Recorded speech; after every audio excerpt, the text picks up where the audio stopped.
Well, thank you for joining me here on Zoom today for this interview.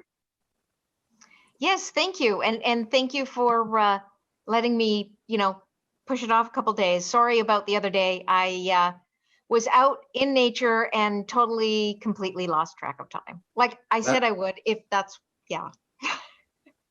that is okay. That's understandable. So how you doing? Just to get I'm off the bat, good. how you doing? How you Yeah. doing with this pandemic? Well, I think like everybody, just trying to figure life out, without going through my life savings. Yeah, So, yeah. yeah. For me, I've started exercising better and learning how to cook and stuff. So, No, I teach a cooking class for people who don't know how to cook. oh, very nice. Yes. Yeah, I do that every Friday, although we're not doing it this Friday. Okay. But yeah, and I keep it to like 8 ingredients or less, and we rarely use salt. And it's just, you know, it's because I've traveled around the world so much, and I love to cook. I learned how to cook in almost every country I went to. But what I liked to learn was home recipes. The that comfort food Mhm. that every country has. And it's not macaroni and cheese around the world. I know I hate to say No. that, but it's not. And so for me, finding those home comfort foods and what they were and what it means to that country, it helps you understand the people and where you are and where things come from in that part of the world. And so I love it. So I love sharing that on Fridays. Well, that's very good. So you're a award-winning female magician. So how did you get started? You were started around 4 or 5 years old. Yeah, I saw a magic trick and I thought, wow, that is super cool. I want to learn how to do that. So I went home, I figured the trick out on my own, and it was my cousin that did the trick. And so, like 3 months later, I saw him again. And when you're 4, you don't quite understand that there's more than one magic trick in the world. So when he did another one, I was like, oh, wait a minute. I need to know more. And so, yeah, that's what got me started. He has since moved on and he's a doctor. I'm still a Ooh. magician. So, That's yeah. okay. What was it like for you when you first started? Was it sort of like more of a brotherhood type thing? Um, no, magic has never been a brotherhood for me. And it's never been a sisterhood, although I have tried on several occasions, and I'm working at trying that again.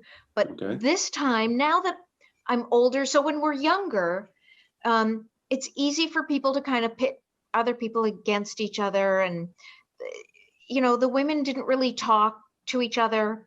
And now that I'm older, a lot of us women, if somebody says, "Oh, hey, this person said something about you," I just call them up. I just call them up. I'm friends, or I know most of the women, and I say, "Hey, what's up?" And that was something I never had when I was younger. And so, one of the other ways that I'm trying to bring women more to light in magic is by doing a coffee table history book of women in Oh magic. yeah.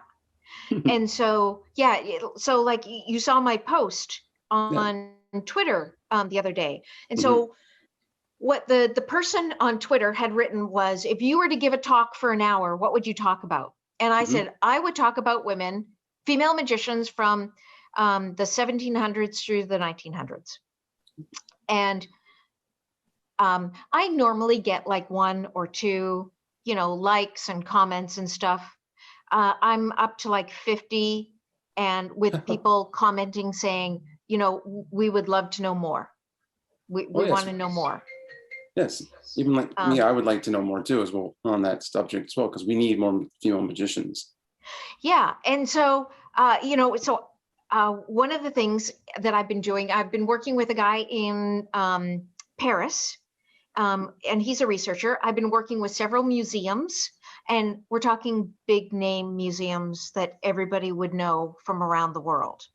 Um, yeah, yeah, that's pretty amazing. I'm talking with collectors, private collectors, about putting this whole, coffee table book together because It's not just finding the information out about the woman, it's finding out like the history and the, with collectors, can I get permission for their posters and all the other stuff? That's very cool. So, yeah. And then there have been some female magicians that people, let me see if I can find it. They know of, and they've seen like a poster, but they don't really know anything about the person or what she looked like, because they only see this one image in a poster. A perfect example of that is Mademoiselle Dipka. And so, right, everybody knows the name. Everybody knows the two posters she had. And I'm looking for one of them because I know I've got her in here. Oh, here we go. Mademoiselle Dipka, right? Oh, I've seen that one. Yeah. Right. Everybody's seen that one, or they've seen this one. Yes. Right. So they have not seen this. Oh, very nice. That is Mademoiselle Dipka. And so I found her postcards in a postcard collection place and paid $3 for two of them. Only 3? Only 3. Yeah. And so here's what happened with her. So she was working in theaters throughout Europe in the 1900s. She worked from 1900 to 1905, only 5 years. After that, I have all sorts of records of her working in theater as an actress, working in big shows. And so who knows? I know that at the turn of the century, right then and there, that a lot of actresses learned other skills so that they could use that as part of their acting. And so I have 6 women who are all actresses that learned magic. And so most likely she's one of them, but she's one of them that ended up with her own posters. And she mostly worked burlesque type shows, and she would be the magician in a burlesque show. Do you have any of your own posters? I do have some of my own posters. I have posters of me from Japan, China, trying to think of, Europe, just everywhere. I've got posters of me from everywhere. They're most of them are just rolled up and packed away. But yeah, I have those. I have posters from the show that I did the 2 shows that I did in Vegas. I have those posters. But yeah, and like the other day, I found a newspaper article that had an image of a woman from 1859. And back then, they didn't really do photographs because photography was just starting. And so it was like these pencil drawings. And it's interesting because it's this woman from England, Madame Bosco, and she married this professor in America. So she had come to America, married this professor, and she was out touring doing shows. And she was 32 years old. She did a style of magic back then that was called natural magic, which means box tricks. and she mostly did like parlor shows to small theaters. That was her. And in the newspapers, there's a lot of things where it says, this is the perfect show for the ladies to attend. And so a lot of women's groups would bring her into their town to do shows. So she was traveling from Milwaukee, and there's newspaper reports saying that her show in Milwaukee, that it was not a good show, that it was bad, that she was disorientated and all this other stuff. She had a back problem. And her doctor had given her morphine and laudanum. And between going from Milwaukee to this other town, she overdosed and died. Ooh. Yep. At 32. At 32. But because of the research, I have an image of what she looked like. I have the tricks that she did, and I have the the places where she performed. And she performed for royalty. Yeah, before she left England. Yeah. I have a woman who pretended to be Japanese, who she was English. I have another woman that she wasn't a woman, she was a child, and she ended up meeting this guy, running off with him, and stealing all the money from the show, and leaving her parents with nothing.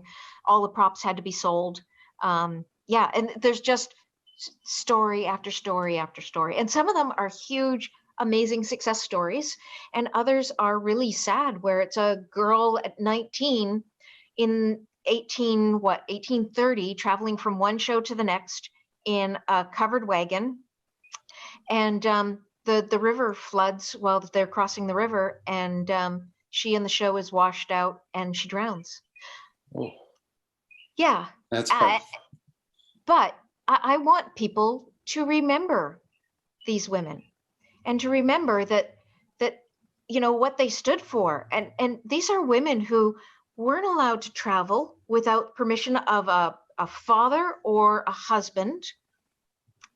They weren't necessarily as educated as the men. And there's all these things that the women were fighting back then. That women couldn't even vote. They couldn't even vote. And so, yeah, it's amazing. I have several women that I have the arrest reports of where they took the bullwhip to the audience. I have one woman who took a bullwhip to her manager, a manager and a hotel or a theater owner. Wow, this will be some interesting book. Yeah, I'll read it one day. So you have something that I've always been interested in. That you have that only a couple people have. You have a degree in magic. Yeah. Tell me about that. Like, how did you get that exactly? How does one get that? Chavez School of Magic. So right now, Dale Sawak, he is the big teacher if you want to do that. It's Chavez School of Magic. Dale is I think he's out of Pasadena. I know he's in California. I could be wrong with the city. When I studied with him, he was in Pasadena. And so Chavez was this gentleman who put together, he was doing manipulation and people wanted to learn it. And so he put together these classes so that you could learn manipulation magic. Cards, coins, billiard balls, thimbles, doves, zombie. Zombie was a big part of the course. And so somebody like Norm Nielsen, he was a Chavez graduate. So there's been actually a lot of big names in magic that have studied Chavez, become Chavez graduates, and taken what they've learned and turned it into into something that represents them and not just the school. But anybody can take Chavez. It's a great course. If that's what you want to learn is manipulation, I highly suggest it to anyone and everyone. It's a great course in not just learning manipulation, but you'll see that a lot of times where there's a magician who's disconnected from what they're doing and the audience, and especially with manipulation, and they're just kind of doing the show. And one of the things that they teach with Chavez is an inner dialogue. And so, like when you're producing a card, it's like, oh, look, there's a card there. Let me produce it. Instead of just going, ding, there's a card. Ding, there's a card. And so you get that, and it helps to unify what people are doing and what they see. And yeah, it's a wonderful course. It's a wonderful course. So you went from Edmonton to LA to New York, and then New York to Vegas. What was it like going to Vegas? Nope. No? Okay, so I went from Edmonton to LA to study Chavez, and at that time, Neil Foster was still teaching. And I Okay. thought about studying with Neil. And then I realized, I don't really want to go. It's January. I don't really want to go where it's cold. I think I'm going to go where it's a little bit warmer in January. Okay. So that's why I went to California. And that's how I ended up studying with Dale. And that's why I know he's such a great teacher. He's extremely patient. And he loves it.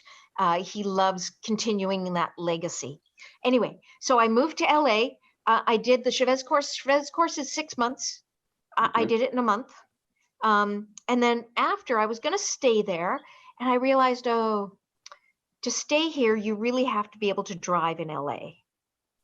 So instead of learning to drive, I moved to New York and lived in New York for like 5 years. I worked as a magician, and the other job that I had when I lived in New York was parts model. And I don't tell people this very often, but I worked as a parts model. So a parts model, you have to have specific sized body parts. So your ears have to be a certain size, your eyes have to be a certain shape, your nose has to be a certain size, your hands, you have to have a size 4 finger, your feet have to be a very specific size. And I was in an elevator, a girl saw me and said, "What size is your foot?" And I told her, and she goes, "Meet me tomorrow. I've got a job for you." So I met her, and every Wednesday when I was in New York, if I wasn't traveling, I worked as a shoe model. But then I also worked as an ear model. I worked as an eye model because my eyes and ears were the right size and shape. My nose was too small. But yeah, it's amazing how, because I don't consider myself beautiful in any way, shape, or form as far as being a model, but it's amazing to have people fawn over specific body parts. And just, Strange. yes, it is strange. And so, yeah, so I did that, which was, it was fun. And especially when you're, 19, 20, 21, it's an ego boost. Especially, for women, most women don't consider themselves beautiful. So it's nice to be living in New York and be working as a parts model for like major companies. And what's interesting is I never had an agent. Never had an agent because I did very limited photos, but what I did was I did the live shows. So if they had people like with jewelry, with the ears, if they had people coming in, I did furs. That was like one of the few clothing things that I did was furs. And so they look for girls that are certain height and shape for what they call swing coats. And swing coats come just to your hips. And so I did those. It was great. But so from there, I started working and doing all sorts of shows. I moved to Atlantic City, and I was in Atlantic City for 4 years. And I worked at Trump's Marina, which was the Magic Castle, or not the Magic Castle, Trump's Castle at the time. And so, yeah, I worked there. I was a house magician and worked in some of the shows, worked in the restaurants. They had like a roving performer program. I was a magician for that. So it was great. It was great. I was Lady Morgana. And then I got a job in Vegas. And so I moved to Vegas. Cool. One of my favorite moments of yours has to be when you went on Big Time and did that the tie-up with Steve Harvey. What was that like for you? I did that twice. Yes. What was it like for you when you was acting, No, doing it with Steve Harvey? I did it twice. I got to be on the show twice. So I got this call from an agent that I hadn't worked with in a long time because he was a shyster. And a lot of agents are. But everybody who's ever worked with this gentleman has bad stories, unfortunately. And he goes, I've gotten a call, Big Time wants you for this show. And I said, oh, okay. So I go and I Steve Harvey wants to tie me up. And I said, okay, I have to show you how to tie me up because it's a process. And I said, but here's the thing. I don't want you as a star bending over. And I said, so I brought an assistant and he's going to tie the bottom knots so that you don't have to. You can check them, but that you don't have to be down on the ground tying the knots with my butt in your face. I'm like, and so Steve was like, oh, great, perfect. And I said, yep. And I said, and he's going to hold the curtain. So, so I had my assistant, help me show Steve how to tie me up. We went through it like 5 times. And let me just say that he still to this day has no idea how I got out of the ropes, and he's the one that tied me up. So so we do the show, we teach it to him, we do it, and all of a sudden a famous comedian shows up. And so they're looking around and they go, oh my God, we got to bump somebody so that we have the time for this famous comedian. And they were going to bump this one guy. And I said, you know what? This guy's come in from England. Let's have him stay on the show. I'll go home. This is LA. I'm living in Vegas. It's a 4-hour drive. I'll just go home and I'll come back in a couple weeks and we'll shoot it then. So I came back, got paid. I got paid for that, even though I was bumped. So I came back a couple weeks later, taught it to him again, but they had changed the format of the show. And so I still got paid because that was part of my contract. But yeah, now it was a contest. And so the person that won had a girl, he would lay down on a bed of nails and had a girl tap dance on him. Oh my. Sticky situation. Yeah. And so I didn't care. I had so much fun with Steve Harvey. I had to teach him the trick again. And let me just say, what a wonderful, gracious man he is. So funny. I mean, just naturally funny. He could pick up a phone and start making jokes about it. He doesn't make fun of you as a person unless he knows that it's okay. But he'll make jokes like around you, which is what he did on the show when he was tying me up. And so, yeah, he was just so much fun. And it was funny because I realized when I did the first time that he was so excited about doing the trick with me that he would get off track. And so I knew enough about television to stay focused and stay on track, because I've done this trick. I've done it with hosts all over the world. And so I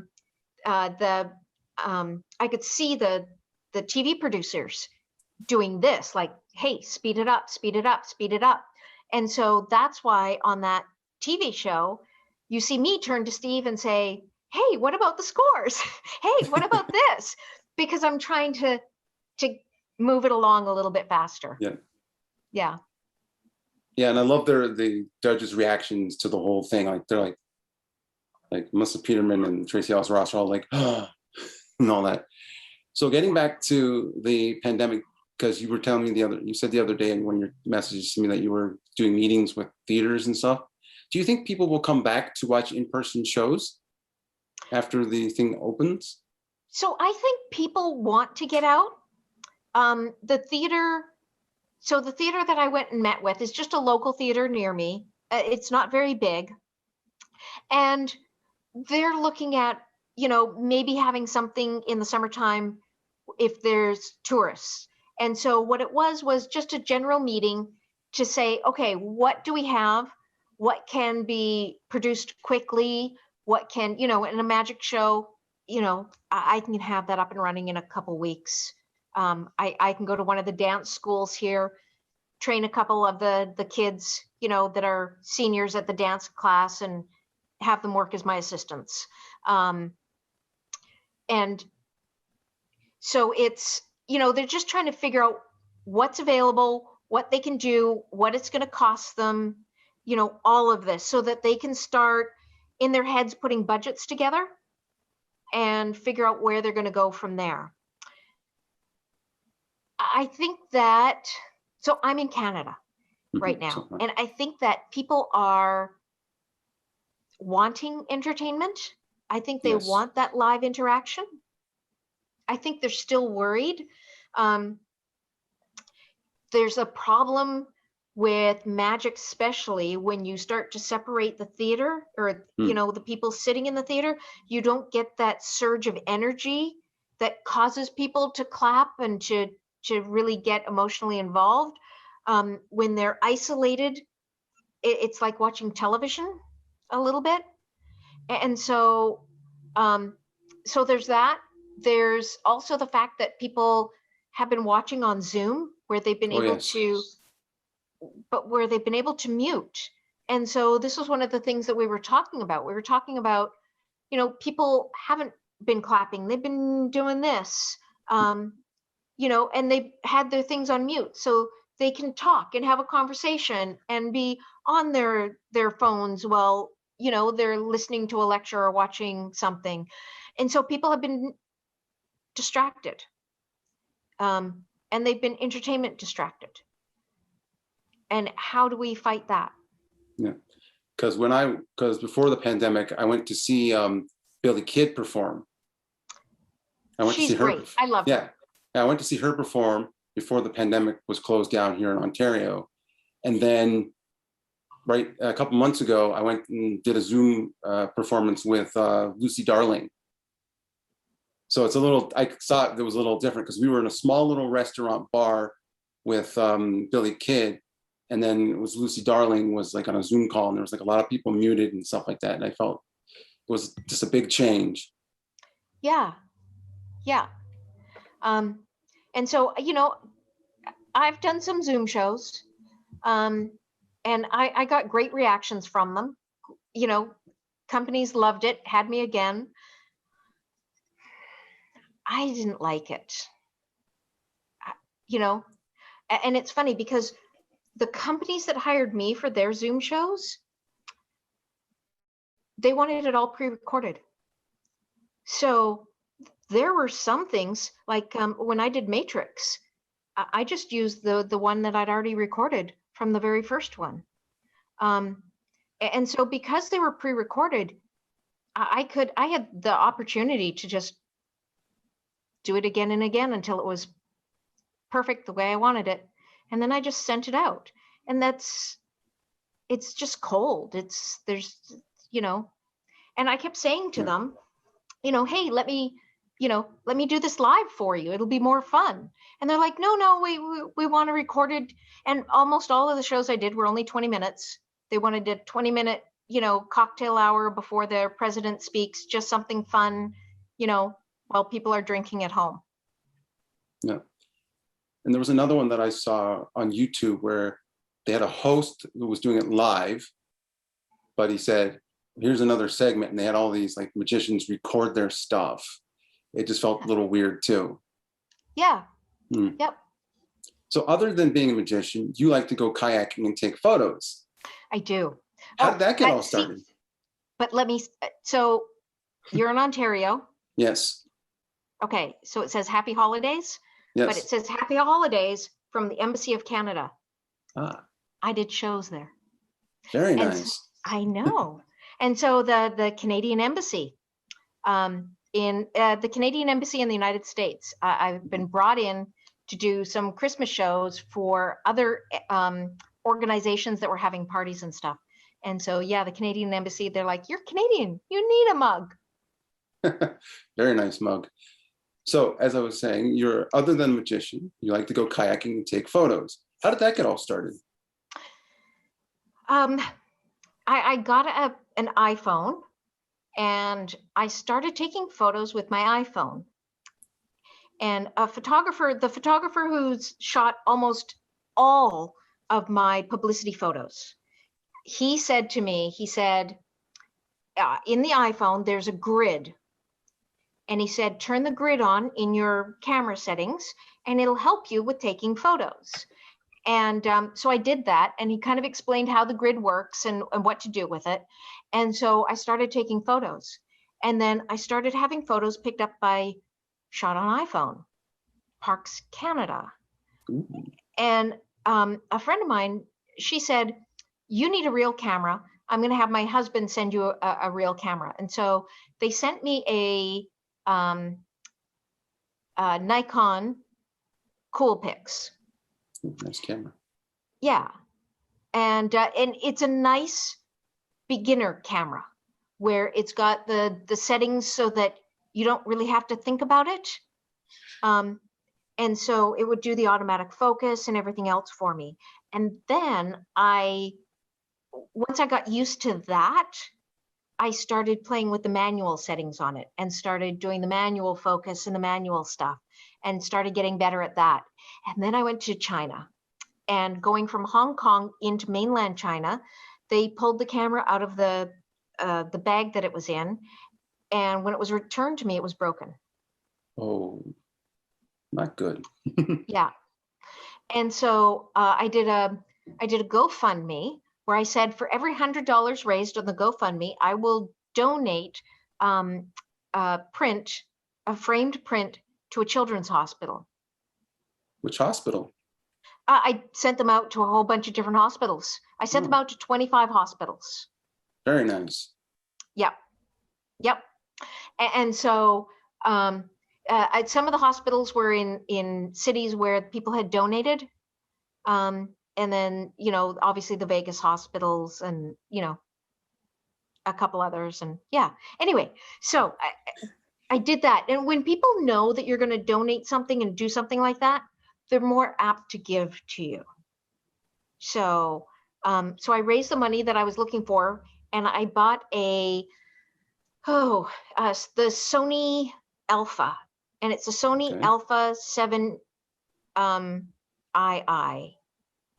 7.2. And so it's the body is sealed. So if it gets damp, the inside workings don't get wet.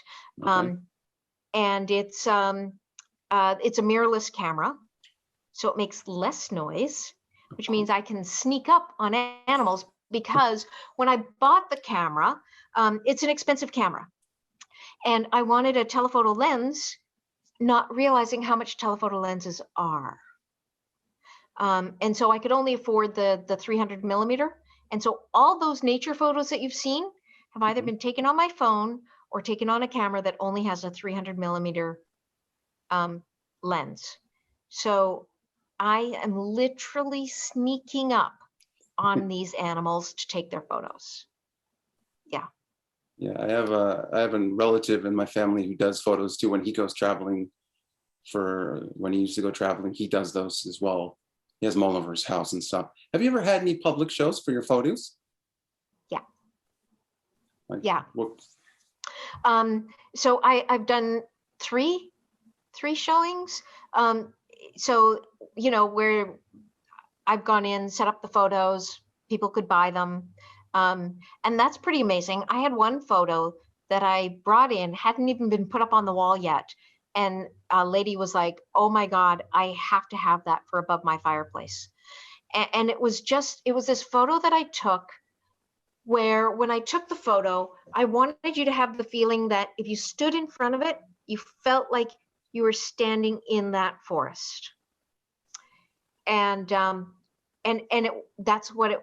that's how it turned out. So in the giant form, the giant, yeah, you when you stand in front of it, you feel like you're standing, at the edge of the woods. Oh. So, yeah. Do you have a book for those photos or anything like that? No, I've thought about doing a calendar for next year. But no, I don't have a book. Because my family, my mom's brother, he does a calendar with his photos every year for us as well and stuff like that. Is there any where can people find you on social media and all that stuff? So I used to post magic photos on Instagram. I now just post all my nature photos. And so if you want to see the nature photos, go to Instagram, or you can go to my Patreon page. And both of those, just look for Ariann Black. You'll find me. My Okay. Facebook page, that's magic. My Twitter is politics. But my Twitter is a little bit of everything. It's a little bit of everything. Well, thank you for doing this with me today. Thank you very much. You're welcome. And again, I apologize that I was out kayaking and did not want to come in. And That is okay. Take all the beautiful days you want. yeah, it was so gorgeous out. It was 74 degrees. And the first like real day of beautiful skies, sunshine. And I had gotten out on the kayak and I just did not want to acknowledge the rest of the world. I would have done it too. Yeah. Thank you very much for being here with me. You're welcome.